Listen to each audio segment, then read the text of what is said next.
네, 오늘은 어저께 끝나고 나서 한 분이 물어보셨어요. 어떤 순서로 개발하는 거가 맞느냐. 그 부분에 대해서 물어보셨는데 제가 어저께 답변을 제대로 못 드린 것 같아서 그 부분에 대해서 책에 나온 걸 가지고 잠깐 설명을 드릴게요. 도메인 모델을 개발하는 순서에 대해서 얘기를 하고 있는 건데요.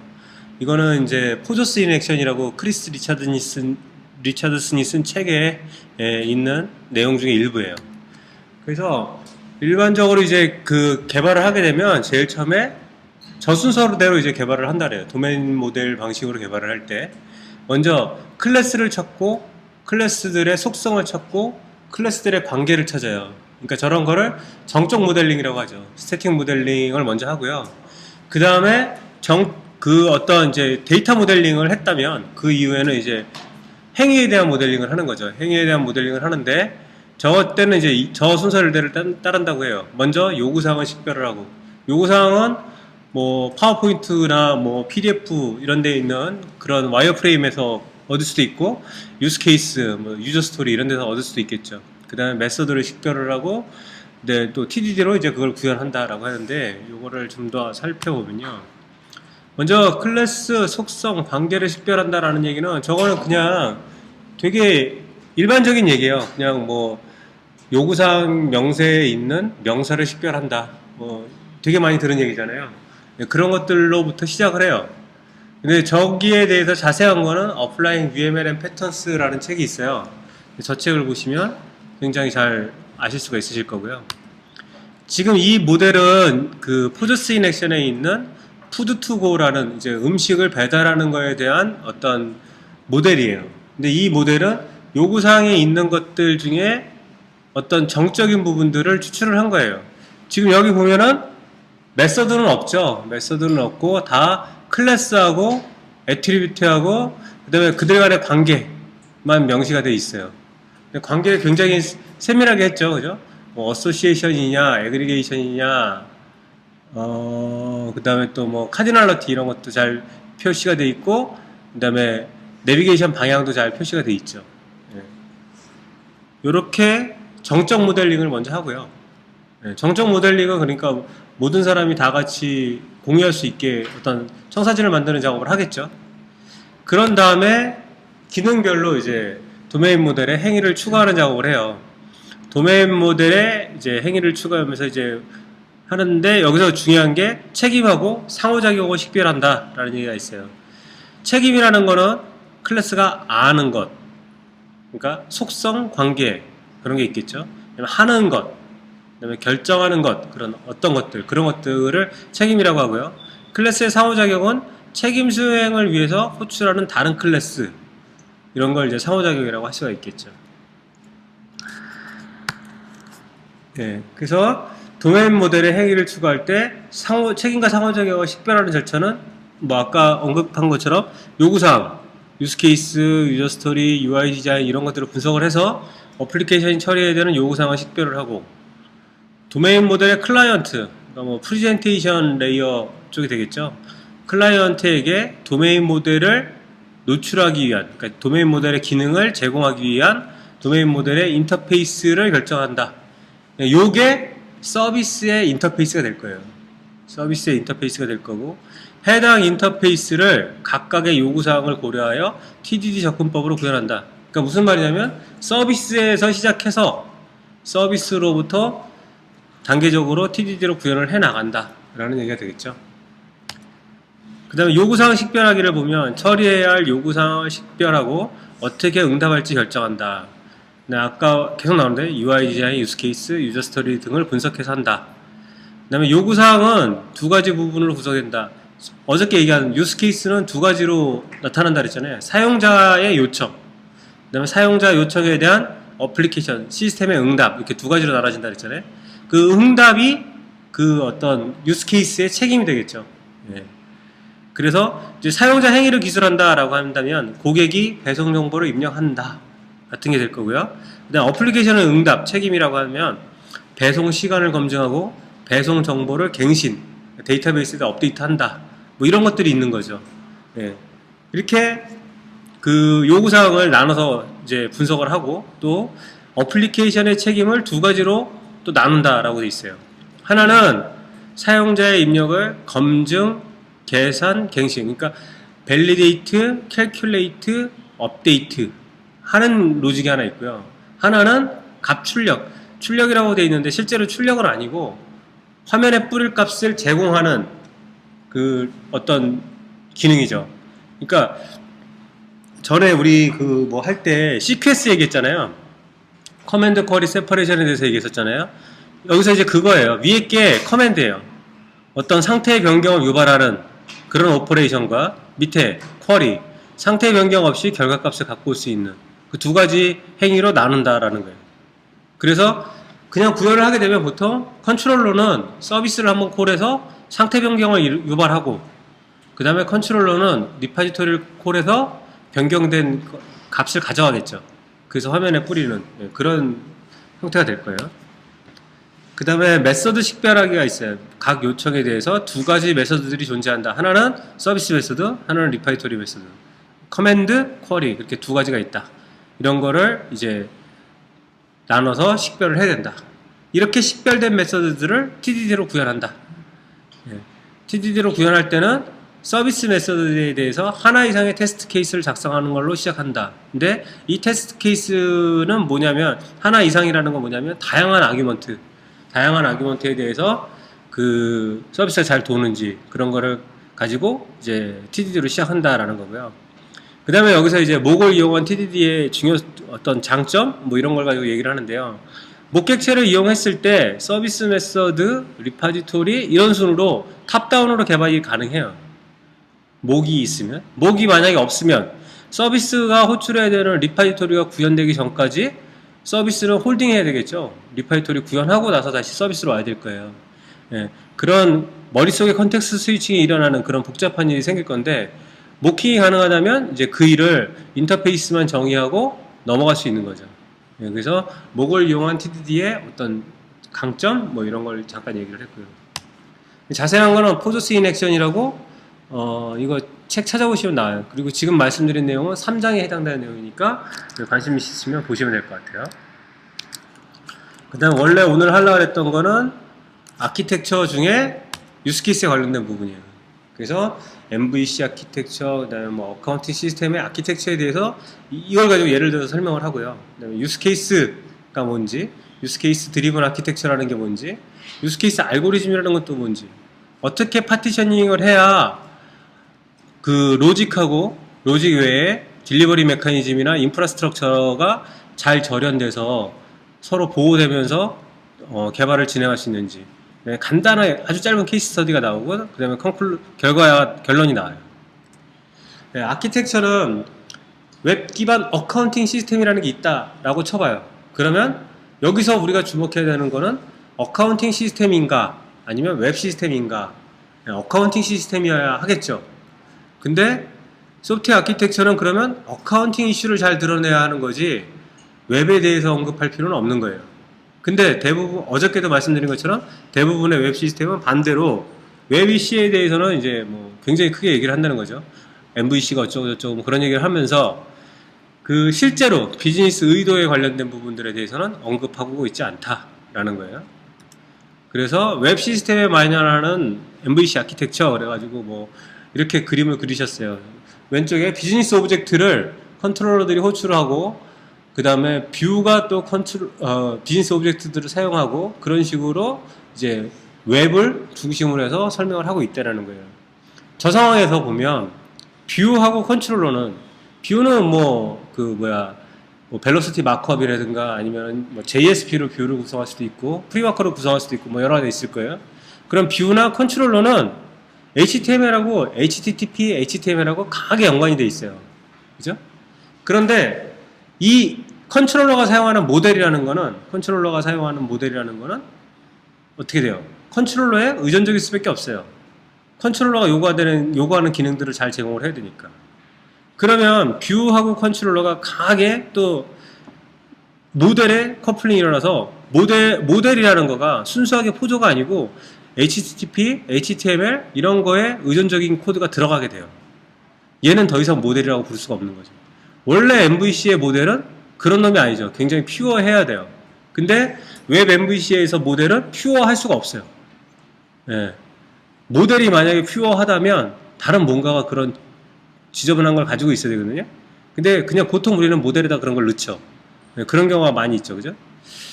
예. 그래서 지금 이 시스템의 구조를 보면은 모델이 중심이 아니고 웹이 중심이어서 웹에 의해서 모델이 오염되는 예, 그런 모습을 가지고 있게 돼요. 어카운팅 시스템의 아키텍처라는 거는 딜리버리 메커니즘, 웹인지 뭐 앱인지 아니면은 씬 클라이언트인지 C 클라이언트인지 이런 거랑 관계없이 뒷단의 어플리케이션의 아키텍처는 동일해야 된다는 거예요. 근데 지금 그렇지 못하죠.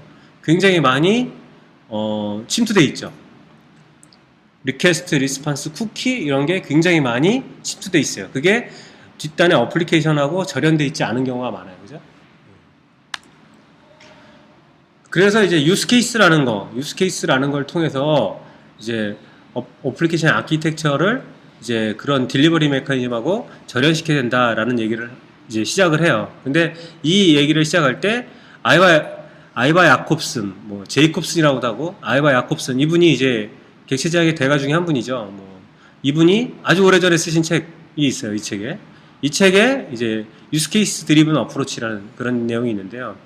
딜리버리 문제를 우아하게 아키텍처를 해결하는 방법에 대해서 얘기를 하고 계세요.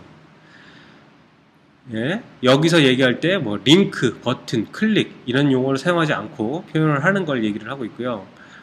그러니까 딜리버리 메커니즘을 언급하지 않는 그런 어플리케이션 아키텍처를 얘기하고 있고, 이런 상호작용, 이런 어떤 딜리버리 메커니즘에 특화된 걸 제외하고 사용자와의 상호작용을 잘 표현한 거를 유스케이스라고 한다라고 하고 있고요.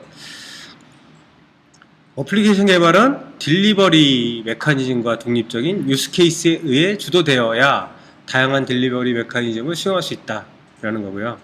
다양한 딜리버리 메커니즘을 안 쓰잖아요. 지금은 웹만 쓰잖아요. 그렇죠? 그러니까 필요 없지 않느냐라는 게 아니고, 그래도 그 딜리버리 메커니즘하고 잘 절연이 되어야 웹에서 어떤 변경이 있을 때 어플리케이션 쪽이 보호가 돼요. 네. 저번에 얘기할 때 뭐 개별적으로 배포 가능해야 된다라는 게, 무슨 개별적으로 배포를 해요? 다 와르르 배포하는데 라고 하는 거는, 개별적으로 배포 가능하다는 거는 개별적으로 컴파일 가능하다는 거고, 그건 또 개별적으로 개발 가능하다는 걸 의미한다 그랬잖아요. 그러니까 와르르 배포를 하니까 개별적으로 배포하는 게 의미가 없어 라는 게 중요한 게 아니고, 개별적으로 배포할 수 있으므로 개별적으로 개발할 수 있다는 게 중요한 거잖아요. 옆 사람한테 상관 안 받고 내가 개발할 수 있다는 게 중요한 거잖아요. 마찬가지로 딜리버리 메커니즘이 변경돼도 내 거는 안전해 라는 얘기는, 딜리버리 메커니즘 하나밖에 안 쓸 건데 왜 그걸 보호해야 돼? 라는 거랑은 상관없는 얘기예요. 딜리버리 메커니즘에 어떤 요구사항 변경이 있을 때 내 어플리케이션은 보호받을 수 있어 라는 측면에서 중요하다는 거예요. 예, 그래서 유스케이스가 시스템에서 가장 중요한 거다, 그런 얘기를 하고 계시고요. 유스케이스 드리븐 아키텍처에서 이제 요 그림이 이제 굉장히 의미가 있는데요. 유스케이스 드리븐 아키텍처를 보면 딜리버리 메커니즘이 아니고 유스케이스를 보게 된다. 그래서 독자, 이 다이어그램을 보는 사람이 보게 되는 거는 시스템의 의도, 시스템이 뭘 하려고 하는구나 라는 의도를 보게 된다 라는 얘기를 하고 있어요. 여기서 보면 중앙에 타임카드 트랜잭션이라는 게 있죠. 이게 이제 뒤에 이제 설명이 될 건데, 유스케이스를 추상화한 클래스예요. 타임카드라는 트랜잭션 행위가 있는 거예요. 직원이 아침에 출근해서 타임카드를 찍는 그런 거 영화에서 그렇게 좀 봤죠. 그렇게 했을 때 일어나는 어떤 행위들이 있을 거잖아요. 그 어플리케이션 로직을 구현한 게 타임카드 트랜잭션인 거예요. 얘는 페이롤 데이터베이스라고도 상호작용을 하고, 타임카드, 인플로이, 아월리 클래시피케이션 이런 엔터티들, 도메인 모델들과도 상호작용을 한다는 거예요. 이게 눈에 보이잖아요, 지금. 웹이 어쩌고 이런 게 안 나오고, 어떤 중요한 그 엔터티, 그다음에 도메인 오브젝트들 이런 애들이 눈에 보이는 거죠. 그래서 유스케이스를 이제 다시 한번 이제 재정의를 하면, 사용자가 특정 목적을 이루기 위해 특정 고을을 이루기 위해 시스템과 어떻게 상호작용하는지를 형식적으로 기술한 거다라고 하고 있어요. 근데 유스케이스 다이어그램은 형식이 있어요. 근데 유스케이스 스페시피케이션, 이렇게 글로 쓰는 거는 원래 어떤 분들은 뭐 형식이 없다라고도 얘기하고 계시거든요. 근데 이제 뭐 관련돼서 책이 많이 있는데, 주로 많이 얘기하는 게 사용자가 뭘 한다, 시스템을 어떻게 한다, 사용자를 뭘 한다, 시스템을 어떻게 한다. 이렇게 핑퐁 스타일로 쓰는 거를 많이 얘기를 하고 있어요. 근데 여기서 지금 이분이 하신 것 중에 특이한 것 중에 하나가 이렇게 유스케이스 밑에 이 유스케이스에서 사용되는 데이터를 이렇게 기술을 하셨어요. 네. 근데 저는 이런 건 요번에 처음 봤었는데 굉장히 재밌는 방법인 것 같아요. 그래서 유스케이스는 프라이머리 콜스가 있고 그 다음에 얼터네이티브 콜스가 있어요. 그러니까 뭐냐면 주요한 흐름이 있고 그 주요한 흐름에서 어떤 뭐 예를 들어서 2번에서 검증했는데 오류가 발생했다. 그럼 어떻게 할 거냐? 그런 거에 대한 이제 대안 코스가 또 따로 있어요. 근데 여기서는 지금 프라이머리 코스만 보여주고 있고요. 여기서 수주 담당자 오더 클럭이 위의 데이터를 가지고 커맨드를 create 오더 커맨드를 실행한다. 그러면 시스템은 뭘 한다, 뭘 한다, 뭘 한다 이렇게 돼 있죠. 지금 여기는 보면 핑퐁이 아니고 사용자가 요청을 하면 시스템이 뭐 한다, 뭐 한다, 뭐 한다로 돼 있어요. 근데 포저스 인 액션에 보면 사용자가 뭐 한다, 시스템이 뭐 한다, 사용자가 뭐 한다, 시스템이 뭐 한다 이렇게 돼 있거든요. 근데 그 둘 중에 어느 게 맞는 거냐? 뭐 그런 거는 모르겠어요. 어느 게 맞는 건지 모르겠고 본인이 해보시고 본인한테 맞는 방법을 찾는 게 맞을 것 같아요. 예, 유스 케이스에서는 앞서 봤지만 스크린, 버튼, 뭐 인풋 필드 뭐 이런 얘기는 안 해요. 시스템에 들어가는 데이터, 그다음에 커맨드, 그다음에 시스템에 어떻게 응답하는지 이런 것들만 언급을 하고 있어요. 그래서 딜리버리 메커니즘과 무관한 아키텍처를 가지려면 딜리버리 메커니즘과 무관한 유스 케이스로 시작해야 된다 라는 얘기를 하고 계시고요. 그 다음에 유스 케이스의 응답도 주목을 해야 된다라고 얘기하고 있어요. 크리에이트 오더 이런 거 할 때 리스판스가 오더 아이디야 라고 했을 때 오더 아이디가 필요한 거는 예를 들어서 포스 스크린 같은 데는 오더 아이디가 필요할 거예요. 그죠? 그 오더 아이디를 가지고 뭐 다시 한번 시스템에서 그 오더에 대한 정보를 갖고 와서 화면에 뿌릴 거잖아요. 근데 사람이야. 점원이 있어요. 점원. 점원한테 오더 아이디가 필요해요? 필요 없잖아요. 근데 점원이나 포스 스크린은 딜리버리 메커니즘이란 말이에요. 걔들하고 무관하게 크리에이트 오더라는 거는 오더 아이디를 반환하는 거예요. 그러니까 유스 케이스의 응답도 이렇게 딜리버리 메커니즘과 그러니까 중립적인 모습을 가질 수 있게 주목을 해야 된다라는 얘기고요. 유스 케이스는 입력 데이터를 해석해서 출력 데이터를 생성하는 필수 알고리즘이다 라고 얘기를 하고 있어요. 입력을 받아서 밸리데이트, 캘큘레이트, 업데이트하는 그런 알고리즘이란 말이에요. 그 다음에 유스 케이스를 구현하는 객체를 생성할 수 있다. 알고리즘이니까 이런 알고리즘을 나타내는, 표현하는 어떤 객체를 만들 수 있을 거다 라는 거죠. 그래서 유스 케이스 알고리즘은 다른 비즈니스 객체들에 대해서 언급을 해요. 뭐 오더니, 커스터머니, 다른 어떤 엔터티들에 대해서 언급을 해요. 알고리즘은 유스 케이스의 정의를 하고 있고, 그다음에 비즈니스 규칙을 내포하고 있어요. 근데 이런 알고리즘은 커스터머나 오더에 해당하지 않아요. 예를 들어서 크리에이트 오더를 하기 위해서는 커스터머 아이디가 있어야 되고 그 다음에 오더를 하기 위한 상품의 코드랑 상품의 뭐 개수 이런 걸 알아야 될 거잖아요. 근데 커스터머가 그거를 다 할 수 있느냐? 커스터머 상품에 대해서 몰라요. 그죠? 오더가 다 할 수 있냐? 오더는 상품에 대해서는 아는데 커스터머에 대해서 모르거든요. 그러니까 알 수가 없어요. 어떤 한 객체한테 줄 수 없는 책임이에요. 네, 그렇게 여러 객체들을 코디네이션 해야 되는, 협업이 일어나야 되는 그런 비즈니스 규칙, 그런 걸 어디다 위치시킬 거냐? 그게 이제 유스케이스 객체라는 거에다가 그런 로직을 위치시켜야 된다 라는 얘기를 하는 거예요.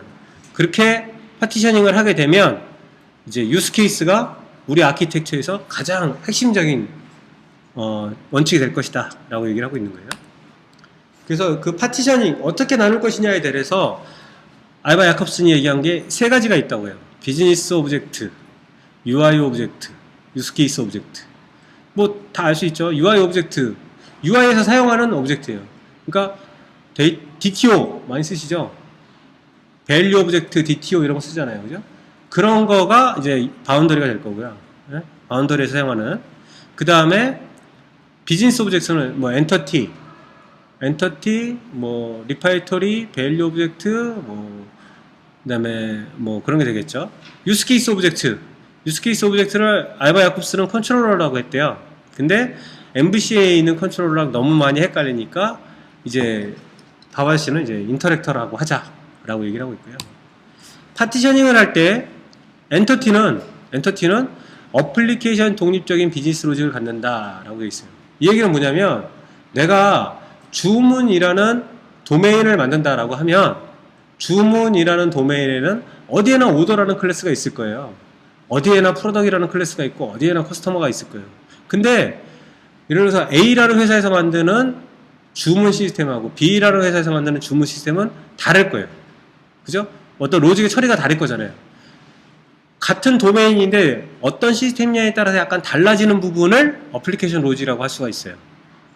근데 도메인이 같으면 무조건 같은 로직들을 그런 거는 이제 어플리케이션 로직이 아니고 비즈니스 로직 혹은 뭐 도메인 로직 이렇게 얘기할 수가 있는 거예요. 그래서 엔터티라는 놈은 어플리케이션 로직을 갖지 않아요. 어플리케이션 로직하고는 무관하게 비즈니스 로직만 가져요. 그러니까 다른 어플리케이션에서도 그 엔터티들을 사용할 수가 있어요. 네. 어플리케이션에 특화된 메서드는 엔터티가 가지면 안 돼요. 이런 애들은 유스케이스 오브젝트, 인터랙터로 옮겨야 한다라는 거고요. 인터랙터는 어플리케이션의 종속적인 업무 규칙을 가지고 있어요. 그러니까 또 인터랙터는 어떤 특정 엔터티가 수행할 수 없는 그런 여러 엔터티에 대해서 동작해야 되는 로직을 가지고 있어요. 이렇게 해서 이 규칙에 따라서 파티셔닝을 하는 거예요. 자, 여기 이제 간단하게 예를 들면 크리에이트 오더 인터랙터라는 게 있는데 얘가 오더 엔터티라는 거를 크리에이트하고 getID라는 걸 콜을 해요. 근데 오더 엔터티의 뭐 생성자나 getID는 어느 어플리케이션에서나 사용이 될 거예요. 근데 얘를 생성하고 getID를 호출하는 거는 지금 이 어플리케이션 하면서만 이 순서대로 호출하는 거지 다른 데서는 이렇게 안 할 수도 있는 거죠. 예, 이런 차이가 있다는 거예요.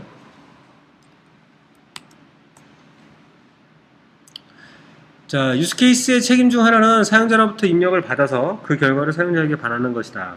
이를 위해 다른 개체가 필요하다라고 했어요. 바운더리 오브젝트라고 했는데 아까 말한 바운더리 오브젝트를 제가 뭐 DTO만 얘기를 했는데요. 얘네들은 이 EOE 인터페이스는 그런 DTO들을 파라미터로 받거나 리절트로 주는 인터페이스예요. 그래서 실제로 만약에 여러분들이 구현을 하게 되면 만약에 제가 구현하게 되면 얘는 서비스에 대한 인터페이스가 될 거예요. 서비스에 대한 인터페이스를 컨트롤러가 바라볼 거예요. 근데 서비스의 인터페이스에 있는 파라미터는 그냥 그냥 네이티브 타입이거나 아니면 DTO가 될 거라는 거예요. 얘네 뒤에 있는 엔터티를 바로 쓰지는 않을 거라는 거예요.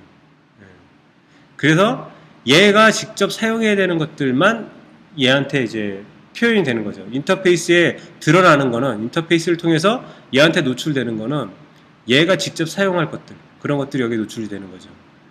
그리고 유스케이스 오브젝트 얘가 서비스에 대한 구현체가 되겠죠.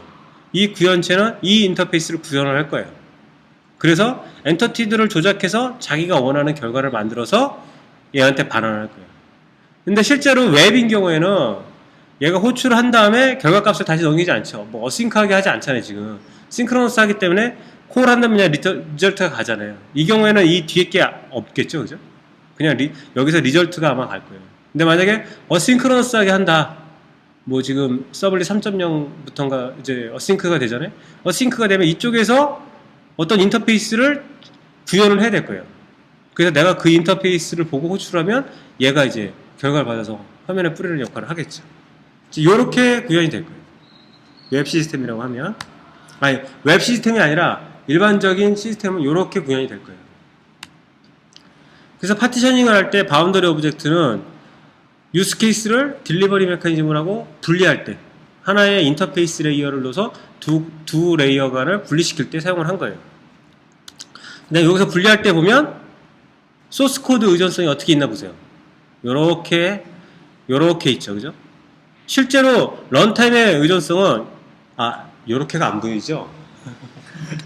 네, 저기서 소스 코드의 의존성은 컨트롤러가 두 개의 바운더리를 위에 거는 사용하는 거고 밑에 거는 임플리멘트 하는 거예요. 그죠? 그러니까 소스 코드의 의존성은 왼쪽에서 오른쪽으로만 있어요. 근데 런타임 의존성은 어때요? 런타임 의존성은 컨트롤러가 바운더리를 호출하면 그건 왼쪽에서 오른쪽으로 가는 게 맞아요. 그죠? 근데 유스 케이스가 다 실행을 한 다음에 바운더리를 호출하잖아요. 혹은 결과를 반환하잖아요. 그러면은 런타임 유연성 그때는 반대 방향으로도 생기거든요. 저 시스템에서 저 바운더리 쪽으로도 생겨요. 생기는데 소스 코드 의존성은 그렇게 생기지 않는다는 거예요. 그래야 저쪽 바운더리 쪽하고 딜리버리 쪽하고 오른쪽에 어플리케이션 쪽을 잘 절연시켜서 유지할 수 있다라는 얘기예요. 그다음에 요거는 뭐 그냥 읽어보시면 될 것 같아요. 유스케이스를 딜리버리 메커니즘으로 분리하기 위해 바운더리 오브젝트를 사용하는 거고, 통신 수단을 제공하는 거고, 그 다음에 여러 가지 클라이언트는 바운더리 반대편에 있고, 또 이런 어떤 딜리버리 메커니즘하고 무관하게 유스케이스는 또 다른 바운더리 쪽에 있다. 뭐 이제 그런 얘기를 하고 있고요. 이건 흐름을 보여주고 있는 거예요. 사용자가 어떤 요청을 하면 컨트롤러가 수신하겠죠. HTTP 리퀘스트로 수신을 할 거예요. 웹을 가상을 하면. 그럼 그걸 해석을 해서 뭐 표준적인 형식, 그러니까 캐노니컬 폼 뭐 이렇게 했는데, 얘가 보면 DTO예요. DTO 리퀘스트 모델이라는 게. 거기에다가 사용자 요청을 다 담아요. 그러니까 리퀘스트를 직접 담지 않고 쿠키를 직접 담지 않고 쿠키나 리퀘스트에서 빼서 양쪽에서 사용할 수 있는 인터페이스를 준수하는 어떤 데이터 스트럭처에다 담는단 말이에요. 리퀘스트 모델은 오브젝트가 아니에요. 데이터 스트럭처예요. 그러니까 얘는 게터 세터만 있어도 돼요. 예. 그렇게 해서 요걸 파라미터로 바운더리, 그러니까 유스케이스로 호출을 해요. 그럼 유스케이스는 그 리퀘스트 모델을 사용을 해서, 리퀘스트 모델에 있는 정보를 사용을 해서 엔터티나 리파이토리 이런 애들을 조작을 해서 뭐 밸리데이트, 캘큘레이트, 업데이트 이런 행위를 해요. 그런 다음에 유스케이스는 리절트 모델을 만들어요. 이 리절트 모델도 데이터 스트럭처예요. 게터 세터만 있는. 그래서 얘를 컨트롤러 따로 반환을 하면, 컨트롤러는 뭐 뷰를 꾸며서 사용자에게 결과를 반환하겠죠. 이런 흐름을 타는 거예요. 그래서 유스케이스랑 파티셔닝에 대해서 이제 보면 어플리케이션 특화된 행위를 인터랙터라는 객체로 표현을 했고, 어플리케이션에 무관한 행위를 엔터티들로 이제 구현을 한 거죠. UI 정석적인 행위는 바운더리 객체로 캡처를 했다라는 얘기예요. 그렇게 해서 인터랙터랑 커뮤니케이션을 하도록 했다라는 얘기를 하고 있고요.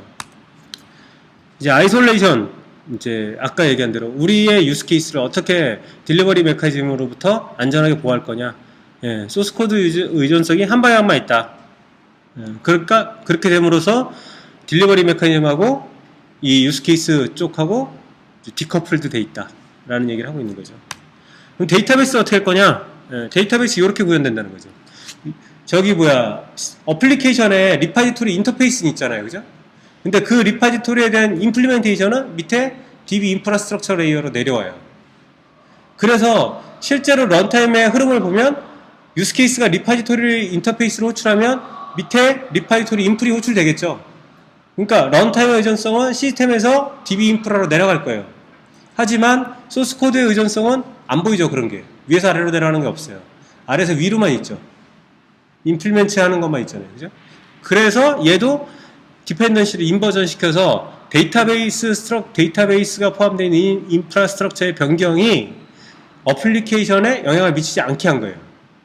소스 코드의 의존성을 역전을 시켜야만 그 다른 쪽에 있는, 그러니까 뭐 딜리버리 메커니즘이나 DB 쪽에 어떤 변경이 있을 때 우리 어플리케이션이 안전하게 보호가 되는 거예요. 그래서 여기서도 다시 이제 뭐 똑같은 얘기를 하고 있는 거죠. 딜리버리 메커니즘으로부터 보호했던 거랑 같은 방식으로 DB로부터도 보호하고 있다라는 얘기를 하고 있고요. 그 다음에 이 책이 이제 굉장히 오래된 책이죠. 2002년인가 나온 책이고 번역판이 나오기는 했으나 절판됐죠. 구하실 수가 없을 거고, 정말로 구하고 싶으신 분은 저한테 연락을 하시면 제가 구해드릴게요. 여기에 보면 페이롤 시스템이라는 게 있어요. 요 URL에 가면 샘플이 있어요. 샘플이 C++로 되어 있거든요. 그래서 그냥 뭐 C++ 문법 잘 모르셔도 그냥 보면 대충 이해할 수 있을 정도로 되어 있어요. 여기서 보는 게 뭐 이제 뭐 쭉 시나리오가 나와요. 근데 그거는 뒤에 다음 주부터 할 때 더 자세하게 얘기할 거고요. 처음에 뭐 이런 얘기를 해요. 스테이크홀더 미팅. 스테이크홀더가 그러니까 그 프로젝트에 대해서 이제 뭐 관심을 가진 사람들이죠.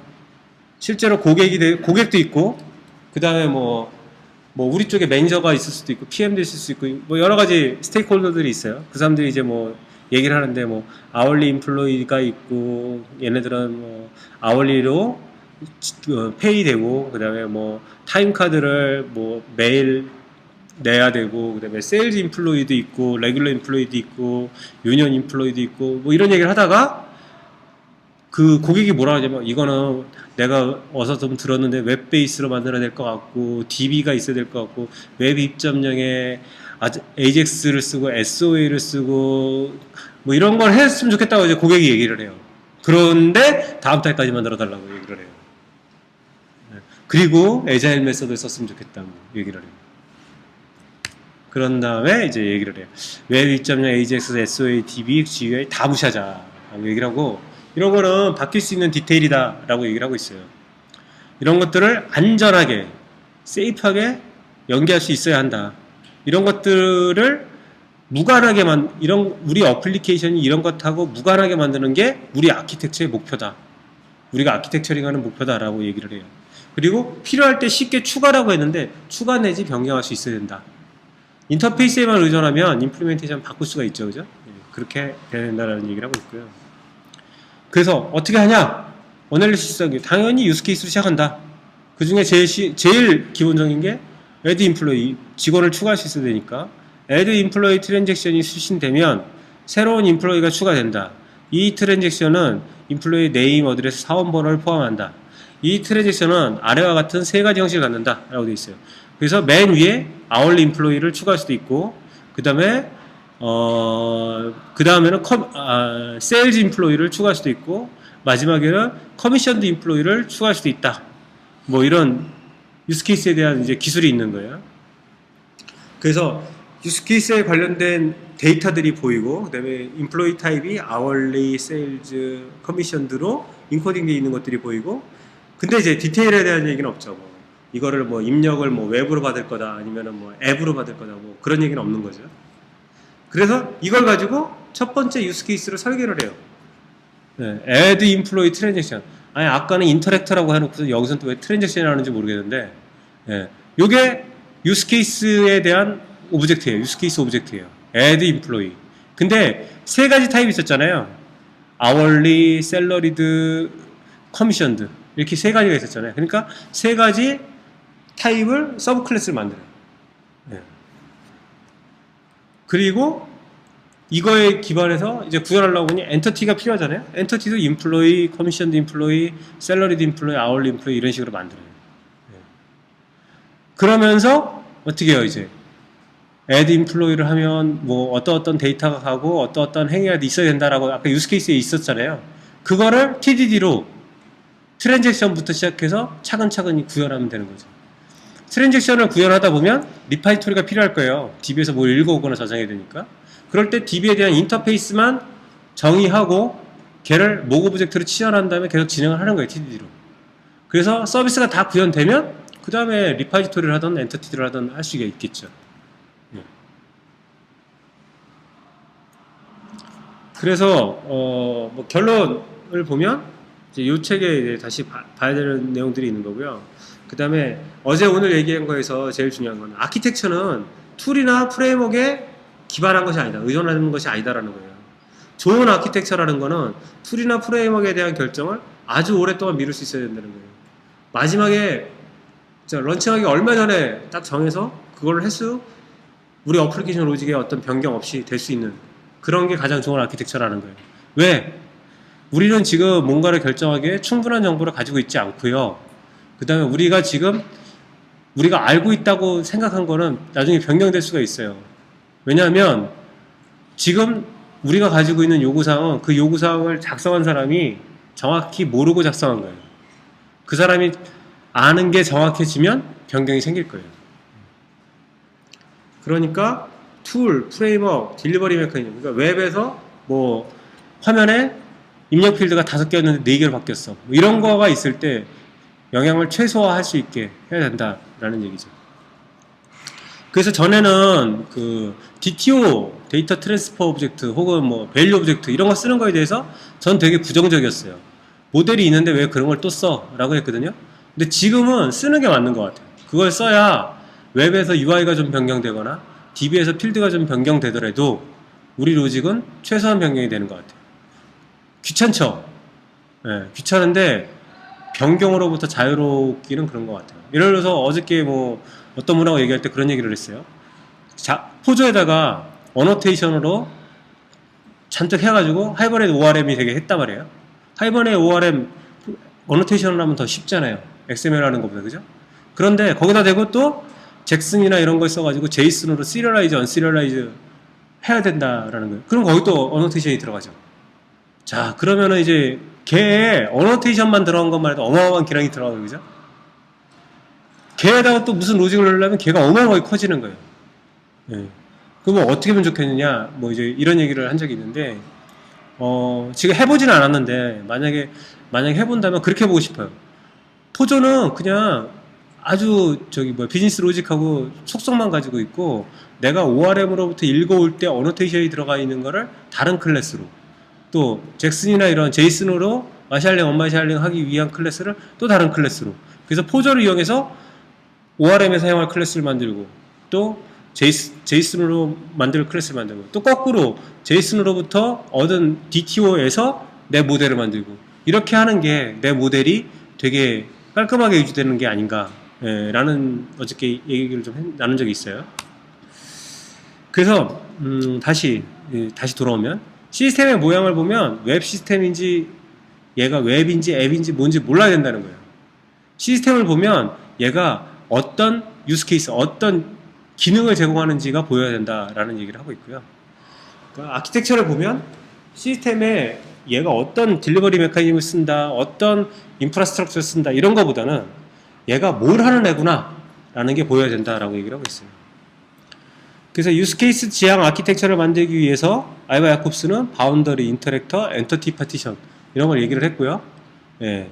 그 다음에 인터랙터가 유스케이스를 구현하는 거고, 엔터티는 비즈니스를 구현하는 거고, 바운더리는 UI와의 격리를 제공하기 위해서 필요한 거다라는 얘기를 했어요. 그 다음에 이제 마지막에 그런 얘기가 나와요. 그 아키텍 이런 얘기를 이제 많이들 쓰시잖아요. 많이 얘기하는 게 개발자들 보면 이제 요즘은 모르겠는데 한참 제가 면담 많이 할 때 나중에 뭐가 되고 싶어요? 그리고 저는 소프트웨어 아키텍이 되고 싶어요. 그런 얘기 되게 많이 했거든요. 뭐 아키텍은 어떤 사람이에요? 라는 얘기를 하고 있어요. 라는 얘기인데 아키텍은 어떤 사람이에요? 많은 회사들은 상위 레벨 기술 역할로 아키텍을 분명한다. 상위 레벨 기술 역할. 그 다음에 가끔 근데 이 역할은 기술적이라기보다는 정치적이거나 관료적이다. 그 다음에 세일즈나 매니지먼트의 입장을 대변하거나 프레임워크를 옹호하거나 한다. 아키텍이. 이런 것들이 필요하긴 하지만 이런 게 아키텍이랑 무슨 상관이 있을까? 라는 얘기를 하고요. 회사들은 시니어 개발자를 아키텍으로 승진시킨다. 그 다음에 아키텍이 코딩하는 걸 원하지 않는다. 왜? 좀 더 하이 레벨의 뭔가, 가치 있는 일, 디자인 리뷰 이런 걸 하기를 원한다라는 거예요. 이런 정의들은 아키텍이 코딩을 안 한다는 것을 가정한다. 바쁜 사람이 어떻게 코딩할 시간이 있겠어요, 그죠? 그 다음에 코딩은 아키텍이 하기에는 아주 로우 레벨, 저수준의 저급의 일이라고 생각한다. 근데 코딩을 안 하면 아키텍은 무능해진다. 코딩을 잘 못하는 아키텍의 설계는 무용지물이 된다. 요즘은 안 그런데 옛날엔 그랬었어요. 옛날에는 분석하는 사람, 설계하는 사람, 구현하는 사람 따로 있었거든요. 근데 설계를 누가 하냐면 제가 본 것 중에 제일 심한 경우가 MBA 하신 분이에요. 그러니까 학부 때는 전사를 하셨는지 모르겠는데 이제 석사를 MBA를 하신 거예요. 그런 분들이 분석 설계를 하세요. 근데 그분들이 구현을 할 줄 모르세요. UML은 그릴 줄 아세요. UML은 그릴 줄 아는데 코드를 할 줄 모르세요. 그런 분이 설계를 하시면 그 설계를 구현할 수 있을까요? 굉장히 힘들어요. 그 설계대로 구현이 안 돼요. 코드를 잘 하는 사람이 설계를 하잖아요? 그러면 구현하기가 쉬워요. 그 설계를 보고 구현할 수가 있는데, 코드를 잘 못하는 사람이 설계를 하잖아요? 그러면은 그거 따라다가 잘 안 되는 경우가 더 많은 것 같아요. 그러니까 아키텍이라는 사람이 코딩을 안 한다 라고 하면 그 사람이 하라는 대로 코딩하면 코딩이 잘 안 되는 거예요. 이제. 네? 당신이 만약에 아키텍이고 효과적으로 그 역할을 수행하기를 원한다면 코드를 작성해야만 한다. 그리고 어디 좋은 사무실에 독방에 들어가 있지 말고 그 넓은 공간에 있는 프로그래머들하고 같이 뒹굴면서 일해야 된다라는 얘기예요. 같이 페어도 하고 아무 때나 지나다니면서 아키텍이라는 사람한테 신입 개발자가 막 물어볼 수 있는 그런 거여야 되는 거지. 어디 뭐 진짜 녹화하고 들어가야 될 것 같은 그런 무서운 방에 들어가 있으면 안 된다 이제 그런 얘기를 해요. 근데 아키텍은 진짜로 100%의 시간을 코딩에 쓸 수는 없어요. 왜냐면 그 사람 정말로 바빠요. 50% 아니면 10%도 못 쓸 수도 있어요. 근데 중요한 거는 뭐냐, 정말로 근데 그 사람이 한번 해야 되는 상황이 생기면 누구보다 잘해야 된다라는 얘기를 하고 있어요. 네, 요까지가 오늘 내용이고요. 네, 수고하셨습니다.